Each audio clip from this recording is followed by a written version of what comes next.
Yay. Yay, Mark. Welcome. Hello, Hi, Shane. Mark. And Hi, Mark. Hi. Hello. my partner will be here in just a moment. Okay, excellent. And this is the our board meeting. So we meet an hour before. Hi, Mem. Hello, Shane. We haven't met, but I feel like I have. I know, nice to see you and meet you. Thank you. So this is our board meeting. So we start letting in the general members at 7:30. So they'll be in a couple of minutes. Okay, good. Yeah. So I Anything? want you all to know I have a direct connect to Rockaway. Tell us. Tell us. I was born actually in Lenox Hill Hospital, but my parents were living in Cedarhurst with my grandparents. And I used to spend summers with my grandparents at Atlantic Beach and Jones Beach. And my father was a lifeguard at Jones Beach. A good New Yorker. Well, he was. Mark Yeah. isn't. Yeah. I didn't know that. How did you end up I knew that about you, but I didn't know how you ended up in Cape Cod. I'm married to a Yankee. Oh, that's how it works. Yeah, I grew up in Rhode Island, and when we ended up with a move to Tulsa, Oklahoma, I said, I need some ocean. So we ended up buying a summer place on Cape Cod. We would come up for part of the summer. Yeah. And ultimately we kept it and we moved back here, and for a long time it was a summer place, and then it became a year round. So Nice. we've been living on the Cape year round for 10 years. Nice. Yeah, it is. Yeah, we have similar beach community. Like we're lucky, kind of Very Yep. lucky. Yeah. We're a half mile from the beach. nice. Yeah. Yeah. And have you ever been to Rockaway, Mim? Never. Oh, okay. Actually, I'm not, yes, well, I guess I did. Yeah, visit Valley Yellow Stream. Neck. Yeah. I worked in, my father's best friend tried to convince me to come to work for him in the women's clothing business. He owned a factory in Brooklyn. Oh. And I lived one summer in Valley Stream with them while I worked with them. And I came to two conclusions. One, I never want to commute because I had to take the Belt Parkway from Valley Stream to Flatbush. Oh, And yeah. secondly, I didn't want any part of women's clothing. Right. The schmata business, as they Right. say. 1/10 of a penny got the job or didn't get the job. So Mhm. Oh, interesting. We have some, I don't think they're women's clothing, but Liz, one of our members works with textiles. mhm. So she would get a chuckle at what you just said. Yeah, well, this is definitely women's clothing. He got caught between them. You all are too young to remember the midi, and the maxi. Yeah. He got caught between that and went bankrupt. Got it. Oops. Whoa. You're sideways. Samantha, welcome. Oh, she doesn't hear yet. Okay. Oh, who's that?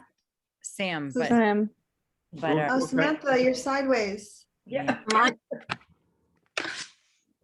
Oops. You're sideways. Oh, there we go. Am I still sideways? Nope.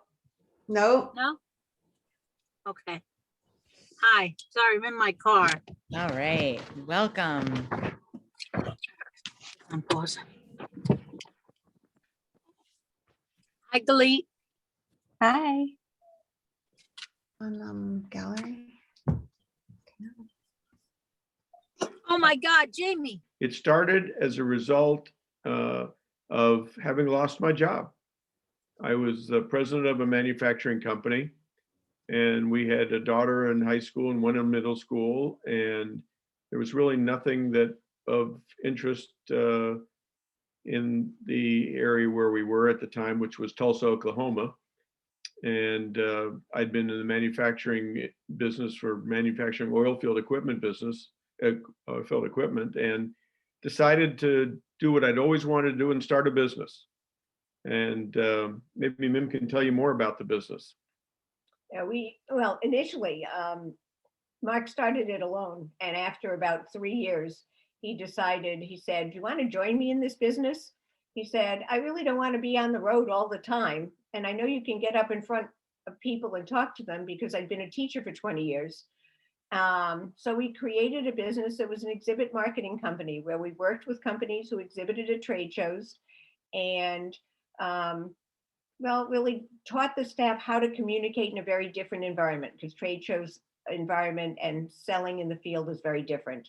And then we also were involved in measurement of performance because obviously that's the other side. You know, if you're throwing a lot of money at something, you want to see how you're doing. So that's what we ended up doing. So I left teaching and suddenly was standing in front of big people who were much taller than I, except when they were sitting down and I was standing up because I'm only 5 feet. But I discovered that actually teaching adults was as exciting as teaching young children, especially when you saw some of these people who were a little jaded and saw the light bulb go on in their heads. And then they come up to you and say, my gosh, I never thought of it that way. This is wonderful. So yes, and so for 30 years we worked together and people go, my God, you work together and you're still married? And yeah, but you know, the interesting thing was we worked in silos. We each had our own set of clients and I'm sure our neighbors thought we had a very peculiar existence because one would be out on the road and they would come in and then the other one would leave like the next day. So they probably wondered looking at this driveway, what was happening to this household. But it worked very successfully and we loved what we did and decided, I guess, let's say 10 years ago, well, 2013. 13, we ended up selling the business. Yeah, to one of our associates. Yeah. And it was very interesting because people today are going through and every day you hear pivoting and reimagining. And over the 28 years of our business's life, we pivoted, reimagined, reformatted the business as the economic environment changed.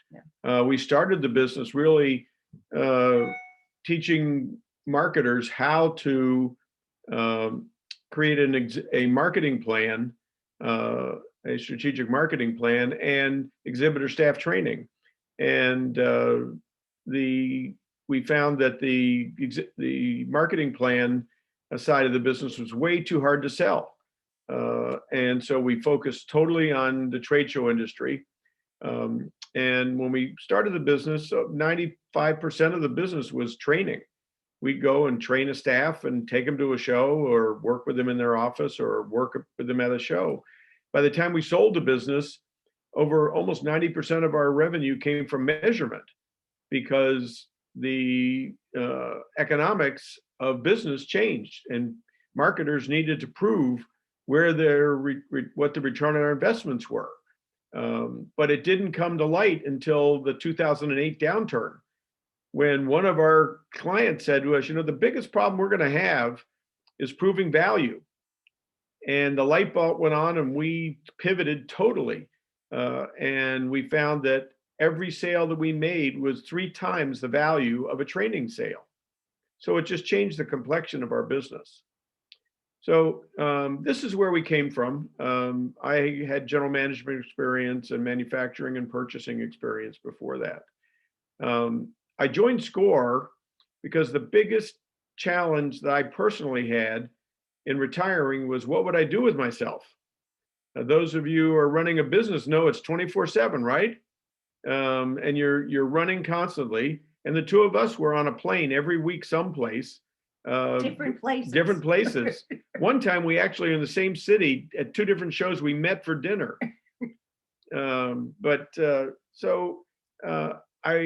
We lived in a condo development and I was walking one night and I met one of the neighbors and he and I were talking and he was in his early 80s. He had retired. He'd been a president of a manufacturing company.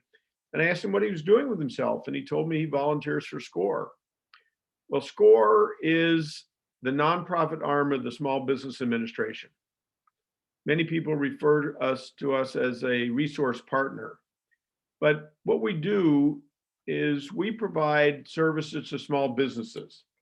And Mim and I mentor together, which is very interesting because, you know, we bring completely different perspectives on almost everything. And, among the things that SCORE does, and actually, I have to tell you, I joined SCORE because at one point Marc was chair of the local chapter, and they had very few women being represented, and many of their clientele are women. So that he said, well, how would you feel about mentoring for SCORE? I was mentoring for another women's organization too, but I thought, fine, not a problem. So, and particularly during this point in time, during the pandemic, it's been wonderful. So we have done a lot of mentoring, but basically SCORE deals with several key areas. One, people who have wonderful ideas, or sometimes not so wonderful ideas, but think they really would like to start a business. So we'll work with them. We'll go through the steps. We'll help them maintain focus, because very often focus is a huge issue. They have so many thoughts floating in and out of their heads. They're not really quite sure where they want to go or be. So we will work with that. We have something that we call the business model canvas, which really deals with helping somebody kind of gain some insight as to how to go about doing this. What kinds of things do they need to know? Who's the competition out there? What other kinds of, how many other businesses are out there that they might be competing with? Is there a need for this business? How do they verify that? Before getting to any of the other things. And it's basically a 9-step process. Instead of creating a huge business plan that, it might be 50 pages that no one will ever read, this is a 1-piece sheet. It's really simple and easy, which makes it much less threatening and encourages people to move through the steps. So that's the first category. The second are people who are already in business, who perhaps want to grow a business and are really not sure how to take the next steps, how to expand. And maybe they have a problem with the business. Again, certainly during this time, a lot of people have had to change and pivot and rethink how they're doing business in order to stay in business. And the third part of this are people who are in business and are looking to exit that business. How do you sell a business? And how do you go about doing it? And the other area that SCORE is very involved in are working with nonprofits. On the Cape alone, I think we have over 1,000 nonprofits. Yes, which is mind-boggling when you think about it. But very often what we've discovered is the nonprofits need really a great deal of help, many of them in strategic planning, and often have people on their boards who really don't understand what their roles are. So it's an effort to kind of help clarify that so they can function more efficiently. And there are 10,000 of us, just like Mim and I, around the country. 1/3 of our mentors are still working. 2/3 of them are recently retired. We're in 300 different chapters. And I know a New York City chapter. I have to look and see where there's one on Long Island, but I'm sure there is one. But the nice thing about the way we're structured, for example, I have a friend who's a mentor in Fox Valley in Illinois, and he had a client who was getting ready to go to their first trade show, and he contacted me and I co-mentored with him. So we can bring specialists. We have art marketing people. We have people who are in shoe manufacturing. We have people who are nonprofit CPAs. So you name the area, we probably have somebody around the country, and we can bring that person into the conversation. We had a woman come to us who makes cheese on Nantucket, and she decided she wanted to add ice cream to her business so her daughter could be involved, and they were going to open a shop in right here on Cape Cod. So I got one of our subject matter experts in restaurants to help her lay out the kitchen. So the SCORE is an opportunity for small businesses and people interested in going to business to get some insight and help. And I think Mim hit it most. It's focus. It's focusing on what's the objective and how do you get there. The business model canvas approach that we're using today, even growing businesses, it encourages validation, because Amber has this great idea. I can tell just looking at her. And she just is brimming with enthusiasm and passion. But until you go out and identify who the target market is, Who you go out and look at what your value proposition is. That's what need, want, or desire you're fulfilling. And until you go out and determine how they get their information and validate it, you're just selling yourself. So what we do is encourage the people we work with to validate their concepts, to make sure that what they have the passion for is real and can generate income, generate a profit, and generate sustainability. Does that help? Oh, and another thing to mention is that not only is it free, but everything that you discuss is held in confidentiality. It is not shared with anybody. So, which is very important. And there's no time limit. I'm working with a woman who came to us when she was working full-time for a local resort. And she had an idea of what she wanted to do. And we worked with her as she went from full-time to part-time to starting her business. And now I'm a part of a 3-person team that we call the advisory team. We meet with her once a quarter as her board of directors, if you will. And she is a wedding planner. She started with 3 weddings, and I think she had 72 weddings booked for Wow. last year. Obviously, you know what happened to the wedding business, but they all just carried over to 2021. So, but there's no limit in time. And if you find that this is a way you want to go to get some help doing what you're doing, even if you're in business already, we have a number of people that come to us and say, I want to grow my business, or I want to change gears, or I want to add to my business. And I think Shane and I have done this along the way. She was a little girl when we first started. Okay, so we're open to your questions, comments, issues, moans. Great. Well, I'd like to bring this in. My question is about, because what you just said, I got excited about is merchandising.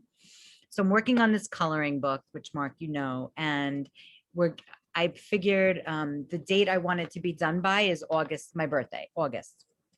So I'm looking for a print on demand company. And also I want to have production on demand merchandise available. So those things, like, I'm sure, maybe you could refer, but also a timeline so that it is, or just like a launching. I don't know if I like the idea of a launch or just do what I'm doing already and have it be part of it, but just, yeah, so it's easy and flows and it doesn't feel like I have to sell things. Well, first of all, we have a friend whose daughter has an art business. She does art lessons online, and she has created incredible coloring books. So we will make sure we put you in touch with her. Great. Yeah, I've mentioned Karen Campbell to you. Yeah, I forgot. Thank you. And She's the one. She's the one, and she has print on demand coloring books. She has product. Also, Megan Murphy, I think I mentioned her. She started the Kindness Rocks project. She has products on demand. So I'll get you both their contact information. But Right. Here's the issue. Yeah. You can set August, but that's not going to be the determinant. The determinant will be what's the timeline that the organizations that you're going to contract with to do the print on demand, to do the product on demand need in order to set it up. Okay. So once you make the contact, then you're going to be able to plan the launch. Got it. Because what you're going to want to do is plan the launch so that there's a buzz about what you're doing before you're actually going to ship anything. Okay. It's kind of like the Awkward Academy. You created the buzz over weeks and weeks and weeks with the 10 Commandments. And that's what you have to think about, is how do you get the buzz so that people just cannot wait until the launch, but you won't know what the launch is until you find out what the building blocks are with these manufacturers. Got it. Okay. Mim took a note, and I'll make sure you get that contact. Okay. Awesome. But the thing is that, coloring books they're even becoming more popular than when you and I first started talking about them. Even though we're coming out of this period, much of what we've experienced is going to carry over. The hybrid world will carry over. Just saying The that. need for activities at home, people to marshal their creativity. Does that help? Yes, very much so.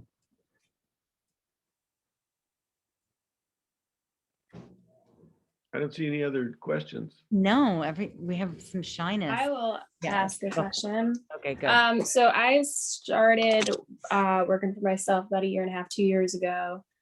I started off cleaning homes, and then I started organizing homes.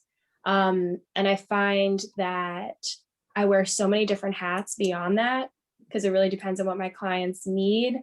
And I'm like in such an early stage that I'll take any work and like the opportunity to learn and grow and like see what really feels right. But I feel like that's also making it harder for me to pinpoint and market what I do exactly. Well, it's very difficult, especially when you're starting a business. The tendency is to say, oh, of course we do that. Absolutely. I mean, why would you want to turn down an opportunity to earn money, right? But we learned very early on that when we, with our business, we started exhibit staff training, and people would say, oh, so do you get involved in building the exhibits? Do you get involved in this and that? And the tendency was to say, sure, of course we can do that. But the real issue is, no, you don't want to do that. You really, again, as we talked earlier, you want to stay totally focused. What part of this business, is it the cleaning part or the organizing part do you like best? Which should bring you the greatest amount of money for the time you spend? Yeah. Where do you get the most joy? Because to be honest, that's the really important part. You have to love what you do. Yeah. I started to move out of the cleaning into the organizing. I clean for the people that I originally started cleaning for, as they find other people. But I think, yeah, I would love to just join the SCORE team. I feel like that would really be helpful, just to like really plan and go further into this. So that was my only question, but thank you. And if I have any other questions, Yeah, I think the thing that you need to think about is, what's the core of the business? When you have identified the core, and if it's home organizing, then if somebody says you do cleaning, then you go find a strategic partner who's a cleaner. If somebody says to you, do you do yard work? Go find a landscaper to be so then you become the broker for those people and your client will see you as a resource, but you focus your business on the organizing. And Mim alluded to this.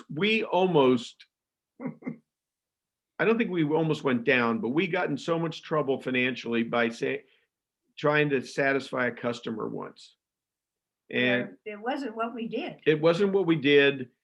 We had a big contract with them, and I reluctantly and admittedly at this point stupidly said yes. And it turned out that on both sides of the equation, the client side and the supply side, was a disaster. And I was working 16, 18 hours a day just trying to get us out of the hole. And it's only because we had an unlimited American Express that we were able to keep things going. And we got ourselves out of it. But you want to be opportunistic. And that's part of being entrepreneurial. But you also need to stay focused and look in the mirror and say, is this who we are? And stay focused on what is your expertise. Then go out and find other people who can do that.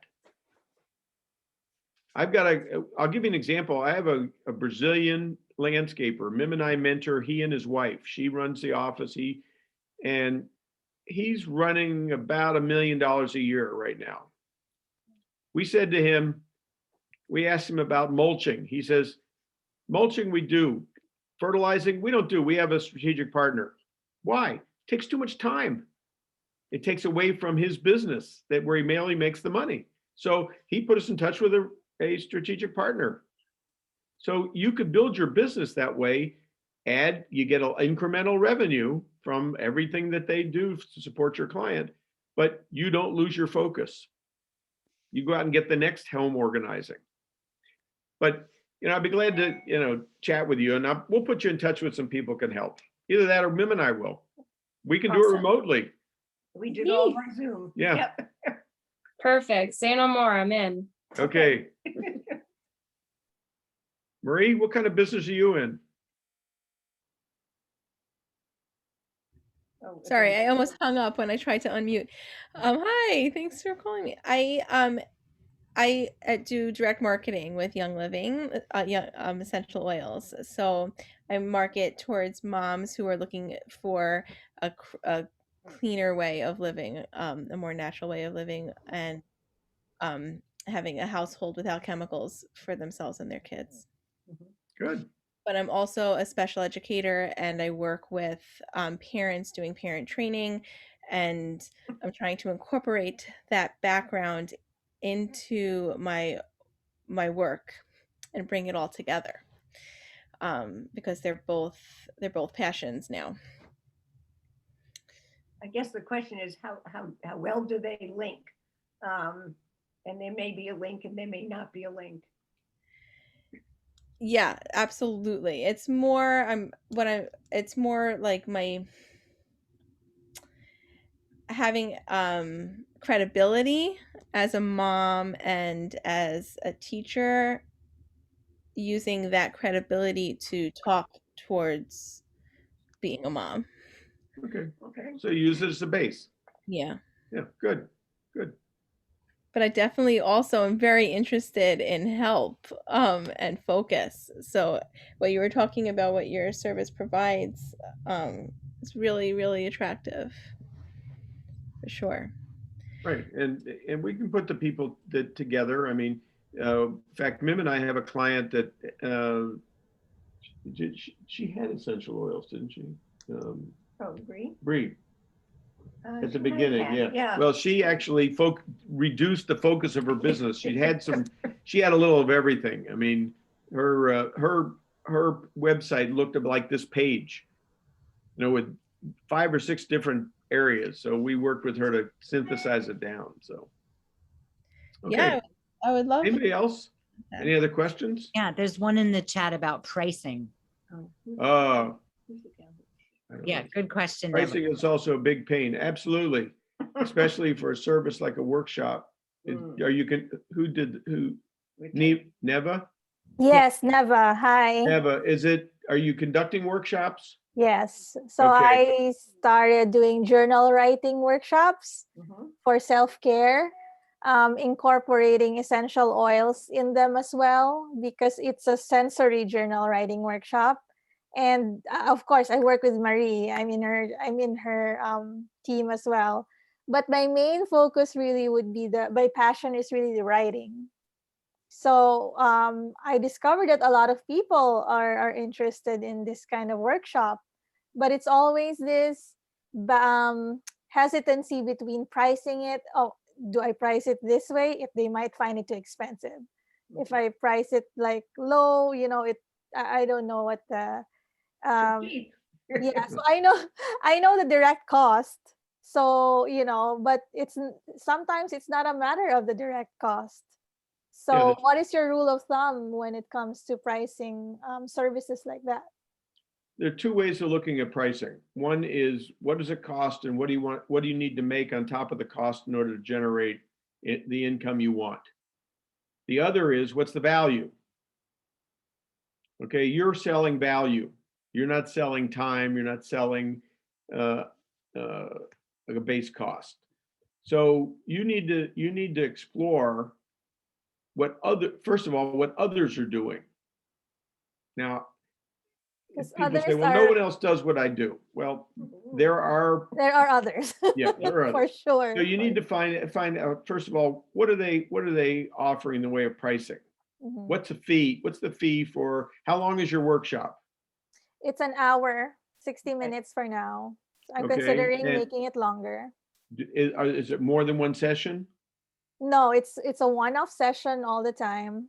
And what do they get what do they get in return for the hour?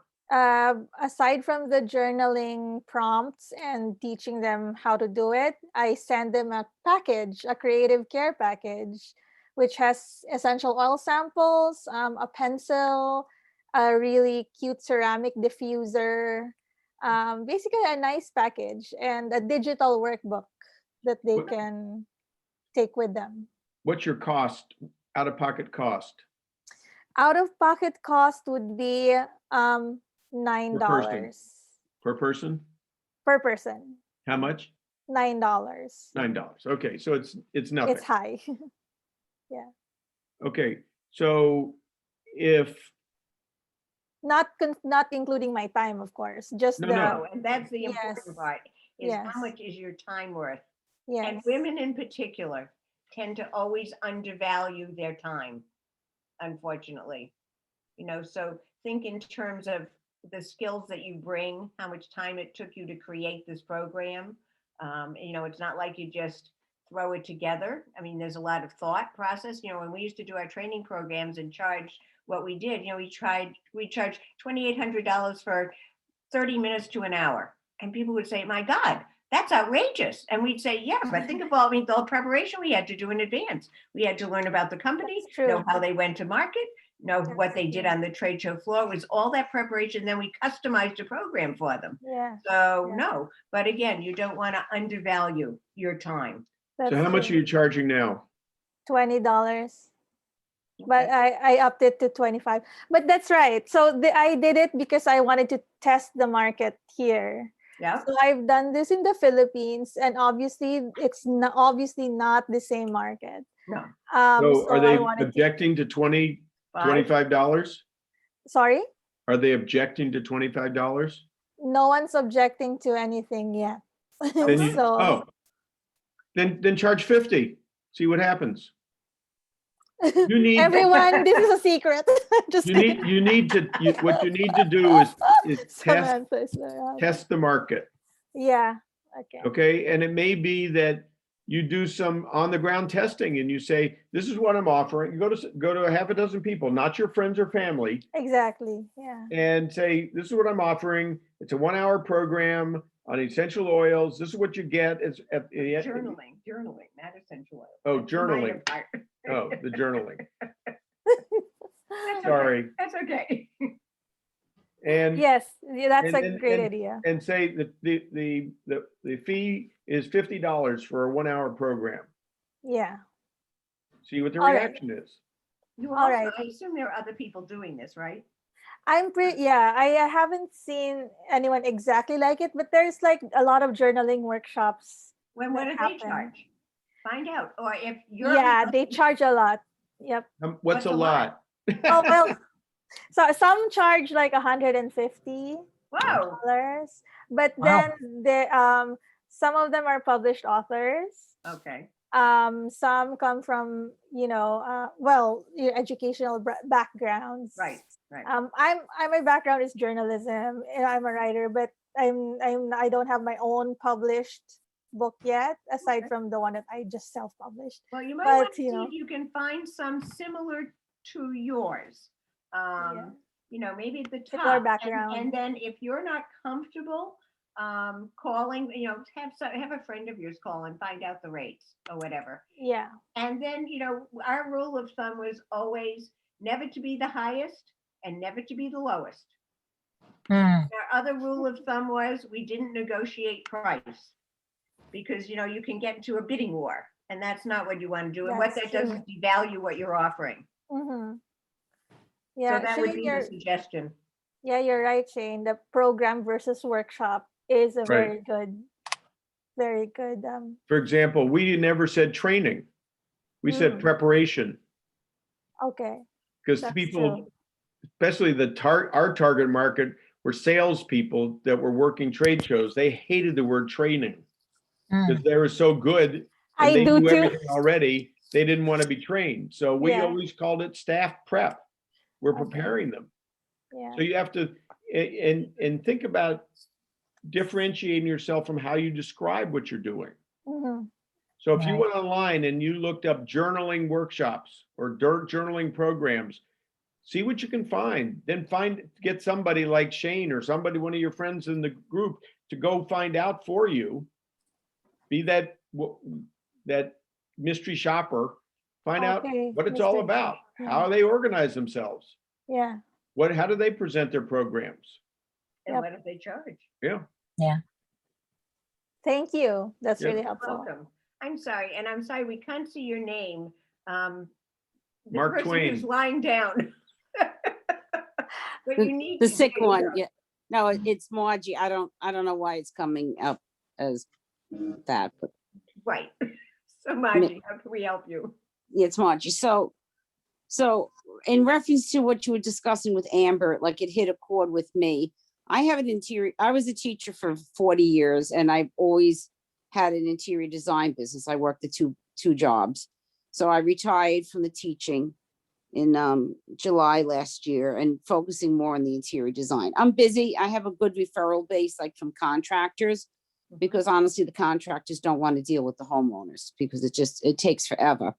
But my problem is not the homeowners. My problem is people that are not directly paying me. They call me constantly, asking for referrals. I'm almost gonna like change the business to the name of I got a guy, because it's always like, do you have a guy? Do you have a guy?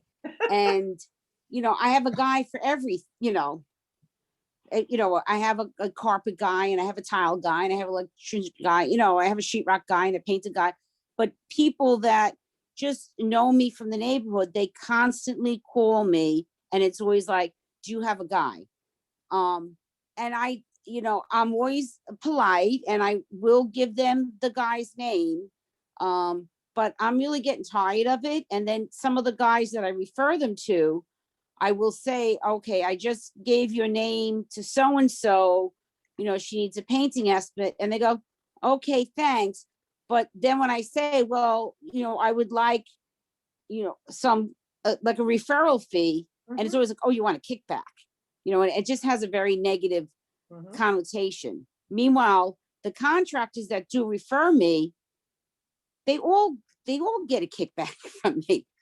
Whether it's helping with the house or merchandise or whatever. I mean, I always do acknowledge where my referrals come from in a monetary or in some type of way. But it's just this constant calling and asking, and like there's no acknowledgement of my time. I think now I know Amber as an organizer because people have asked me, do I have an organizer? And I did have somebody and I would refer them and she was just a total mess. Just, spent 3/4 of the time on the cell phone. And then people come back to me and say, well, you referred so-and-so and we weren't happy. And I was like, well, like, what do you want? I didn't make any money out of this, but I get the responsibility or the annoyance. So how do what do I do with that? Because well, they're obviously taking advantage of you. So yes. Here's what I would think about doing. You have a website? No. Do you have a landing page at least? For your interior design business? I have an Instagram. Okay. What I would suggest, first of all, business today starts, the front door of your business is a landing page or a website. Mm-hmm. And what I would do is I would put your referral list on the website. But before you do that, you go out to the people you're referring to and create the agreement that if I refer you, then there's a referral fee. If you agree, you're on my list. If not, you're not on my list. Right. Okay. Now, when people go to your landing page, rather than calling you, you put your referral list on that landing page or a download from that landing page. So they're not contacting you personally. I would also put a message on your answering machine that said, if you are looking for a contractor to do specific work, go to www.margie.com. So get out of the middle of the dialogue. I have By, a question about that though. So if someone goes to her page and they find the person they're looking for, how does she know if they were in contact Good, to get the good money? question. you have to have the relationship with that painter or that contractor or that handyman or that roofer, Yeah. or whatever it is, the carpet layer. You know, I've done that. I mean, I have gotten referral fees, but the common thing is they price the job out, the job ran longer, materials cost more, the job was more expensive, and I don't have, you know, oh, we agreed upon 5%, 10%, depending on how big the job is. I don't have the money to give you, but when you need your house painted, I'll give you a discount. And it's like, I don't want the services, I just want the money. Right. But you know, I just want the money. you've got the control. You can say, if you're not going to provide me the referral fee, I'm going to find another contractor to refer. Right. Or And maybe can I you- actually give a suggestion on how Yes. to make sure that she's still involved in it? Yeah. Make it so that maybe the links send you an email. Mhm. So if you have them like put that person's email as the contact information, and maybe the link automatically generates something, an email that sends it to you and them. Yes. So it's saying like, hey, I'm introducing you. Right. And then you're involved in the initial email, and it's up on your radar, and you Mhm. could, and that'll also give whoever it is the incentive of, you know, well, she knows about it, so I definitely have to, you know, keep to our Right. agreement. Right. And then if I do refer somebody, I hold the responsibility. The clients will hold, the homeowners will hold me responsible. Well, you sent this guy and I really don't like how the floor came out, and what are you going to do? Like, since I gave that name, though generally, I mean, everybody I work with is of top quality. It's not the contractors, it's the homeowner that, you know, the expectations are not realistic.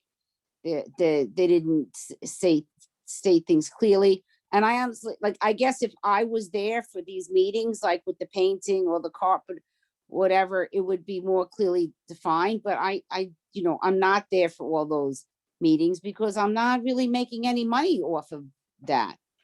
You know, it's But just, maybe you know, if my you time, change- Yeah, maybe if you changed your model though, and became involved with those meetings, Yeah. then you would This have is a better this is idea. 30, yeah, this is 30 years of this, you know, I've been in this business a long time, so it's just, you know, it's part of intrinsic to Rockaway too.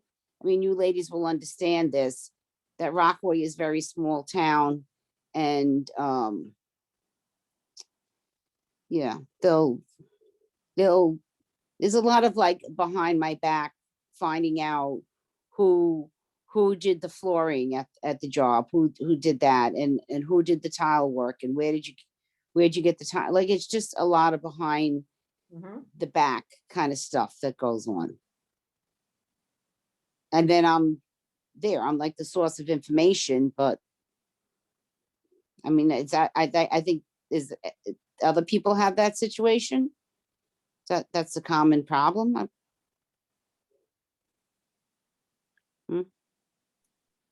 Fortunately, I haven't. I've also missed a referral actually, but I haven't had the problem that you're encountering. But maybe it's an industry specific thing as well.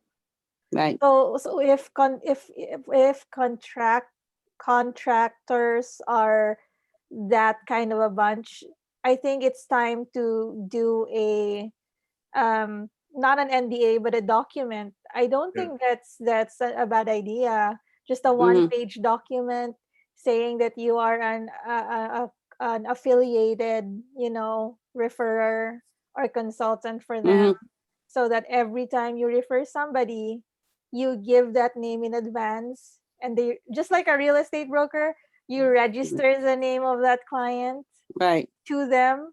And so whether or not they get their business now or next year, you have like a right to get a referral. So it's not, it doesn't look like you're just in it for the money. It's an actual agreement. Right, yeah, people are generally, like the clients are generally shocked when I bring up money. They're like, oh, but I'm not It hiring shouldn't be. you. I just want to hire your painter, you know, or I just want to hire you, whoever who does your brickwork. I just want to hire that person. I don't want to hire you for the job. Let me ask you this. Can I What if say we said- something? Okay. Yep. Yes. No, I just wanted to say, first of all, thank you for this, because this is a wealth of information. Mark and Mim, thank you. I'm Samantha, Yes. and I just wanted to touch on what Margie was saying.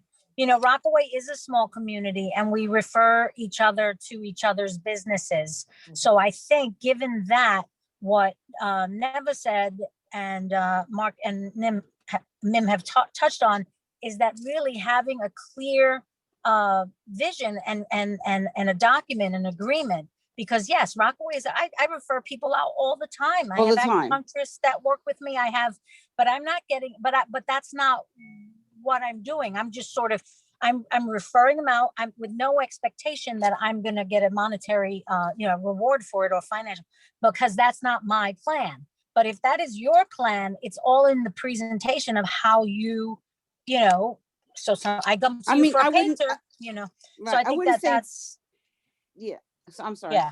No, I go wouldn't ahead. say it's necessarily in my plan. It's just gotten to be, it's just too much lately. Somebody called me, you know, the other day, I need a house painter. And I said, I'm sorry, my house painter retired. Then you Because say, just to didn't- them, I Google didn't is a wanna be great involved. resource. Yeah, Excuse me? get out of the middle. Then Yeah. you say Google is a great resource. If Right, you're sick of right. it and you're tired of referring people, Right, Google is a great resource. right. I mean, I've been trying to do that more. It's like, no, I'm sorry, I don't refer anybody. I don't Right. refer. Right. Because it just becomes a headache and it just sucking of my time and energy. And then, like I said, if something goes wrong, they come back at me. Well, you sent me this person. So I said I wouldn't send anybody that was not professional and high quality. So that's what lately I've just been doing. I said, I'm sorry, no, I don't do referrals. In the interest of time, let's if we can move Yes. to the next person, just so everyone can Yes. Yeah. heard. And yeah.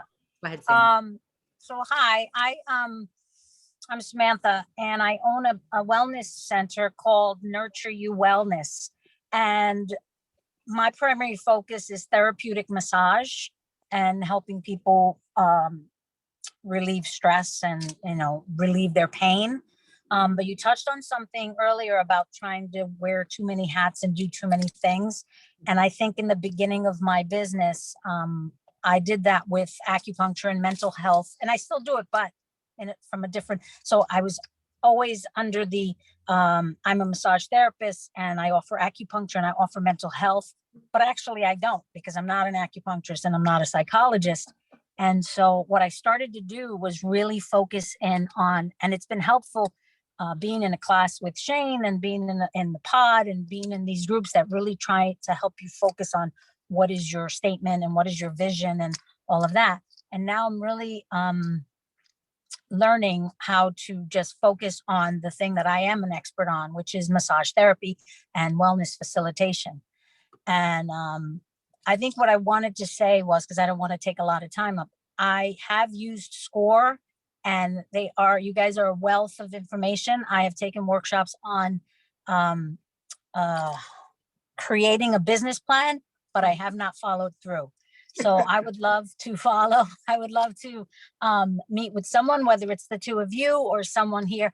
I met with people in the city office in Manhattan. Mhm. And also a QuickBooks workshop. So anyway, just kudos to SCORE, because I love them. And so I guess Yeah. I'm actually doing a business model canvas workshop in June. But if you've taken the workshop, my recommendation is link up with us. And what you need, and this is not, you need a task driver, right, Shane? You need That's somebody good. that says, okay, next week, you're gonna have your target customers, your value proposition, and your sales channels, and be prepared to discuss them. Okay. And then And we'll hold you accountable. you need, and some people call it an accountability partner. Yeah. And what that does is it keeps you on track moving forward. Right. And we'd be glad to help you with that. That Those would of be you who want to wonderful. learn more about the business model canvas, we could do one of two things. I can send Shane the link to the one we're doing in June, or we can come back for another meeting and I can do a program for you. Excellent. That would be great. Can we also call you for a Zoom, like a Sure. one-on-one? Okay, Sure. Yeah, why not? excellent. Yeah, Thank two you. on one. Two Thank on you. one. Two That's on where one. you That's get. great. You get For a the price of two. one. You get a two. That's for it. great. Thank you so much. I Yeah, appreciate thank it. you. Yes. But we got a couple more. I guess I'll go. So I am transitioning out of I've been running two businesses at the same time for about 12, 13 years. And in June, I gave notice to my sort of corporate job that I wanted to do my passion project full time, and which is I was in commercial brokerage, and my side hustle was running a retreat center here in Rockaway and working as a meditation teacher and chef. And I've become this real estate expert, but it's not what I want to do. I don't want to help other people's businesses grow. I want to help my business grow and use my Mhm. expertise to grow more retreat houses and more spaces for wellness. So this year has been an incredible year for transformation and change for me, and taking those steps and leaping off the cliff and trusting that I'm the expert. I know what I'm doing, and I can grow this business, and I know it'll work. But because I'm trying to do so many things at the same time and let go of the old business, which is dragging to let go of, because I feel like I kind of hit like the mud of trying to exit and then start the new business. And so I definitely need some help. I just need some help. There's a philosophy that, well, first of all, letting go is hard, especially if you're doing it voluntarily. If it's done to you, there's no big issue. So you almost have to come to terms with the fact in your own mind that it's over. And it is over. Yeah. So the next thing you have to think about is a philosophy that we both endorse, and that's called crawl, walk, run. And crawl says that you're going to focus on that one thing within this meditation and spirituality and work retreats, etc. That is the core of what will make it grow. And when you get that going and it's working, then you get to the next level, and that is you open a second one. That's walking. Then you franchise it. That's running. Okay. But what you have to think about is, what is the core of the enterprise? I'll use a more subtle name other than business. What's the core, and what is it you have to do in order to make it sustainable? I mean, the core is bringing people together in a space for what people? the people who are attending the events that I'm hosting. Okay, step back and say to yourself, how do you describe the people that you want sitting in front of you, learning about meditation and spirituality, and what describes them? Are they middle-aged women? Are they old men? Are they young? Are they millennials? Are they men? Are they women? Are they married? Are they single? Do they have significant others? What describes them? Once you can do that, then you can design a value proposition that appeals to them. Mm-hmm. Because what appeals to, say, a retiree might not appeal to a Gen Xer. you know, you've got everybody in between. So you've got to kind of target. Well, I am not the only teacher. I also bring in teachers to hold the space for them, and I provide the space and the opportunity for others to come in to do their work and bring in their people. So I'm a teacher, but I'm also a host, and so I'm doing both. Okay. So Okay. it varies. So you have a two-phased business. You have your own, and you have others that bring their clientele who they've described and market to into your space, and they rent space from you. Yes. Okay, this is like our yoga studio that just opened down the street. Same concept. So what you have to do is you have to look at it and say, okay, what portion of that business, what portion of the enterprise is yours? What portion of it is others? And how do you market to the others to assure that you gain that percentage of your business that makes it sustainable? This is more than 10 minutes tonight, but I think that this kind of, I have a client that did exactly what you're doing. She's a therapist, and she rented a space for others to bring their clientele into that space to do meditation, to do yoga, to do all kinds of spiritual kinds of activities in concert with what she was doing. Mm-hmm. But you have to have a plan so that it fits together. Well, I've been doing it for 8 years, so it is working. But the problem is that because it was my side hustle, I just kind of like, I mean, I negotiated so that the costs were covered, but it wasn't treated like a business. It was treated like this is a community center, and we'll negotiate each and every time depending on what's being offered. And I'm starting to look at it more as a business versus a by donation model. Right. That's what I'm saying. You look at both. You have to look at both sides of it now differently. Mm-hmm.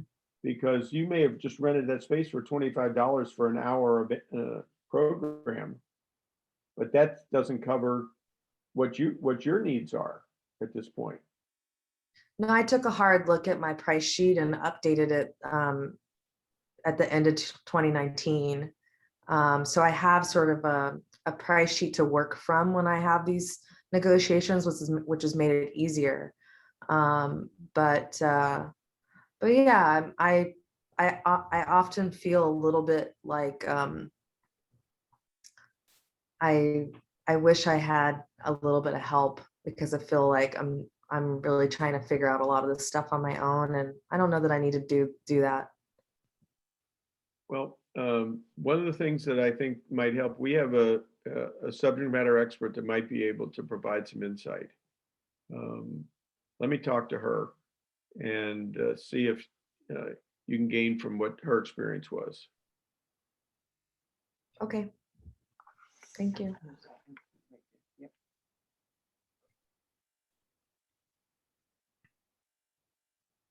Getting out of, you were in commercial real estate? Yeah. Our daughter's in commercial real estate. That's In in Boston, tough business. I mean, I made it all the way to the top, and I realized that I just did not want to do it anymore. I was way too stressed out. I felt like I was disconnected from my heart, and I was either going to revolutionize the business and have a women's only company, and we were going to kick ass and we'd all be women. And then I went to Hawaii to gain some perspective last March, and I realized that I wanted to put my energy towards something better, more impactful to the world. So I let it go in June. Yeah, and really, Yeah. I think it's so important to love what you do. I can honestly say the entire time that we owned our business, we absolutely loved what we did. And we were sad to a degree retiring because we had such wonderful clients, but the time was right for us to do it. But I remember sitting at a dinner party with friends, and there were probably 5 couples there, and we were the only ones that had a business where we really loved what we were doing. The rest of most of the men were very dissatisfied, but they felt trapped that they couldn't escape. And to think that you spend so much of your life invested in this, to hate what you're doing every day is really horrible. So it really I mean, I becomes- loved my clients. I just didn't like the culture. The Yep. culture was so misogynistic, Oh, and yes, it's still. I is. just, I want to thrive, and I couldn't thrive in that environment anymore. When our daughter took over the chief operating officer job, the first thing she did is equalize all the pay in the company. The women were paid That's good. significantly less than their male counterparts. And she keeps telling them, use your voice, step up, sit at the table, make yourself heard. She's only 5 Yeah. feet tall too. Not even. I mean, Okay. it was a wonderful training ground to get in touch with my empowered self, Mhm, but I was just, it was too much stress. Right. mhm. And Yeah. I think I have some gifts that need to be given in other areas. So thank you for your advice. I appreciate it. We'll connect back with you. Okay, Shane, we're about, Yeah. anybody else before we break? Even if you have a little teeny tiny question, I really encourage you to put your voice in the room. Irene, You can email us a question. That's Well, okay. that's true too. Yeah. It's not like a one and done, but I'll I'll jump in just quickly. Okay, My okay. name is Riva Richmond. I have my entrepreneurial endeavor is just a side hustle. It's an Airbnb that I run in the downstairs unit of my house. And I've been doing it for, I guess, about 3 years now. And I have all these stellar reviews, 5-star. I was completely booked for spring and summer, and then I've had like a bunch of cancellations that I've had to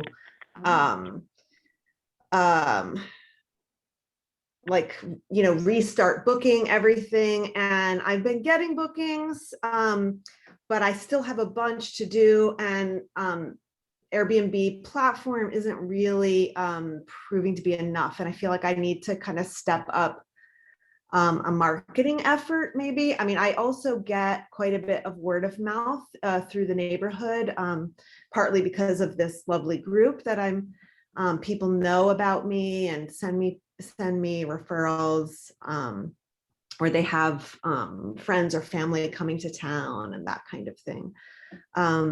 I don't know. I probably also have to revisit my pricing, but I've been trying not to price too low because when I ran the numbers this year, I realized I wasn't making that much more money than I could if I just leased the apartment on an annual base, for an annual lease.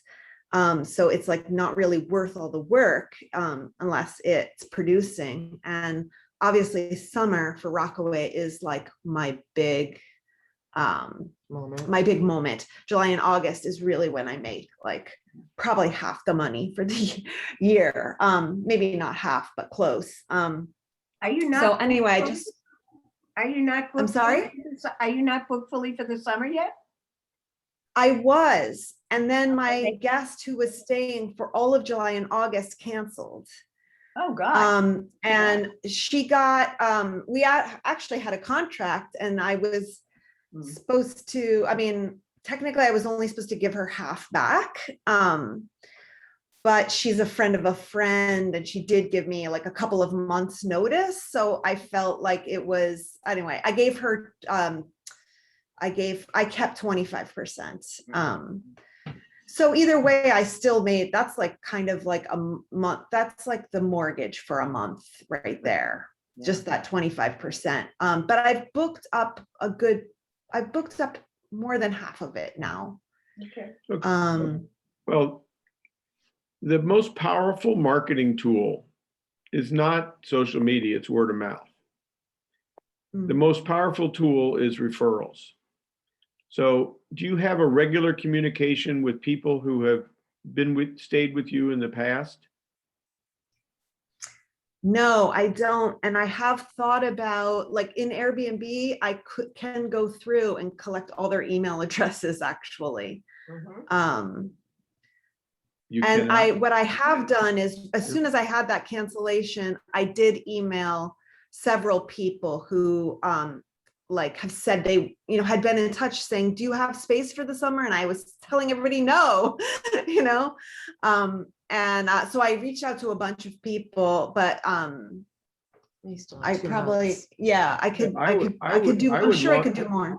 Yeah, I would launch a major campaign to everybody that's ever stayed there with you and gave you a raving review, and say, you got any friends, you got family who want the experience you had?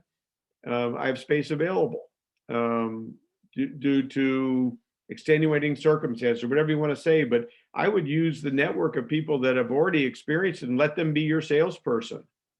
Let them tell their friends and family about the experience they had and how great Rockaway was.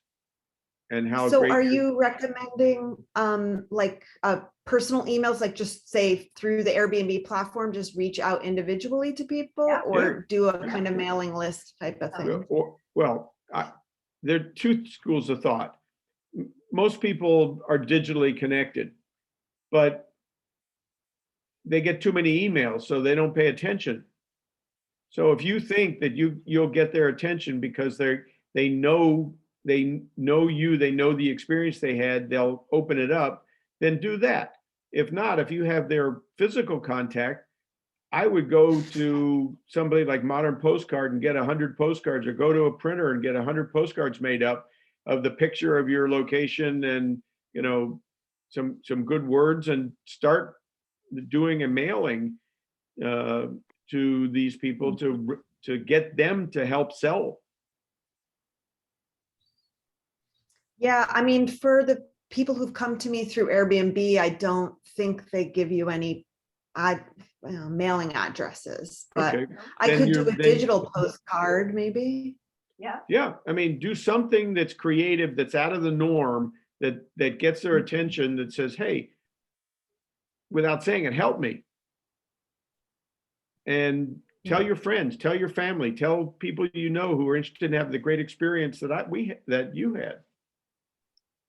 But most people don't take advantage of their current customers. We once we had a client in Chicago that's the largest exhibit builder in the country, and they couldn't understand why people were leaving them.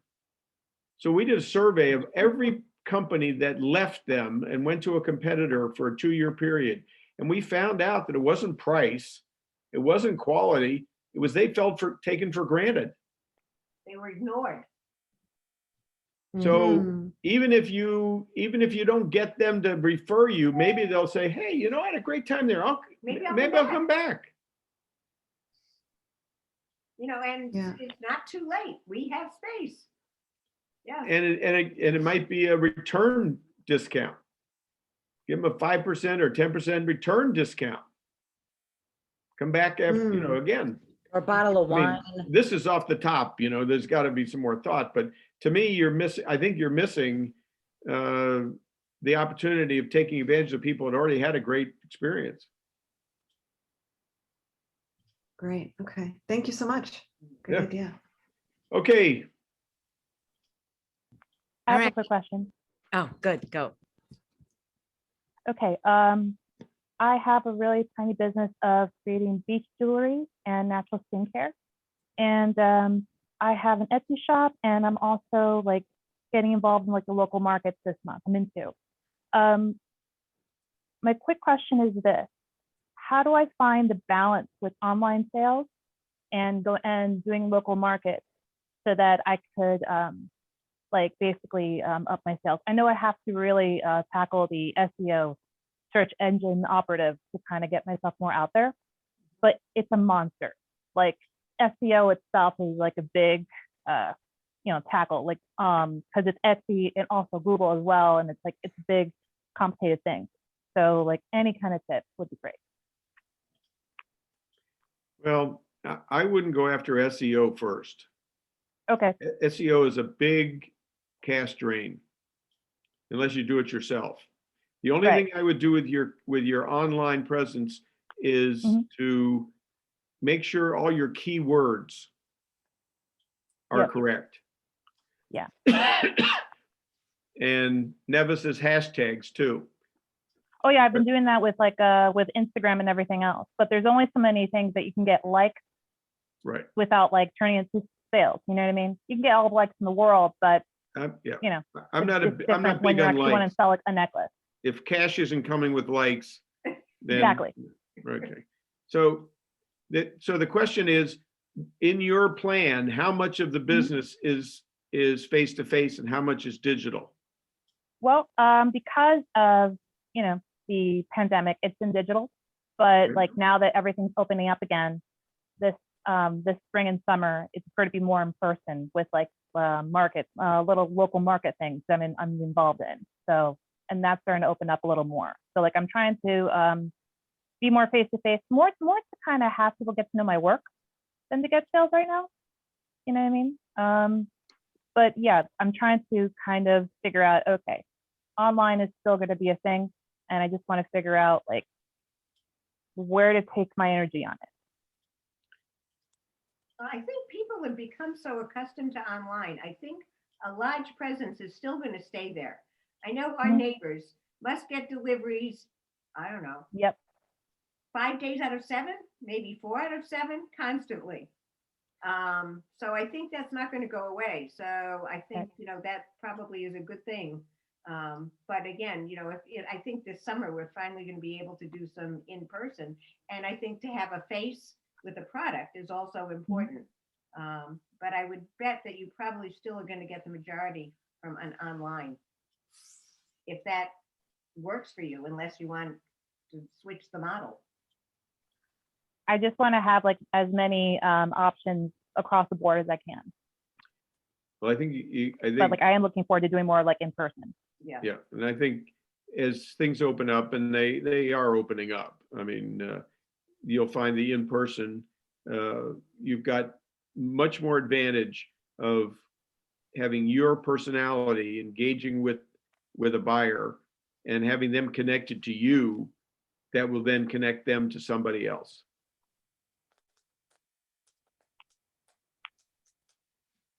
Okay, Shane. Muted. Okay, excellent. So I put the New York City score website. And what else should I, in the chat box, what else could I give everybody? Well, I think that certainly New York City is available to you. The thing that I would encourage is that you find somebody you're comfortable with.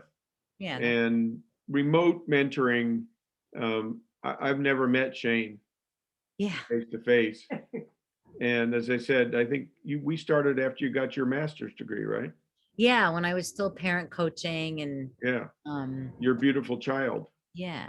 And now you're in Awkward Academies and all kinds of other stuff. Yes. But I think give my email address, Mim's email address, and we'd be glad to chat with you and put you in the right place. Okay, great. Great. And there's a ton of workshops, webinars online that are free. Take advantage of them. The marketing ones, the digital marketing ones, even the really boring cash management ones, are all important. Yeah. And I also want to say the one thing we're going to add on is for the members is a Zoom co-working office hours. So if there was a workshop from the SCORE, website that people took together, like you can work on it there. I think you said it earlier, which is like having accountability, I have the work, it's due next week. It makes a really huge, it makes the whole difference. Otherwise, it just floats into the ether. So, yep. All right. Well, I speak on behalf of all of us. I know, is there anything else you want to say? I know we could probably talk forever, but.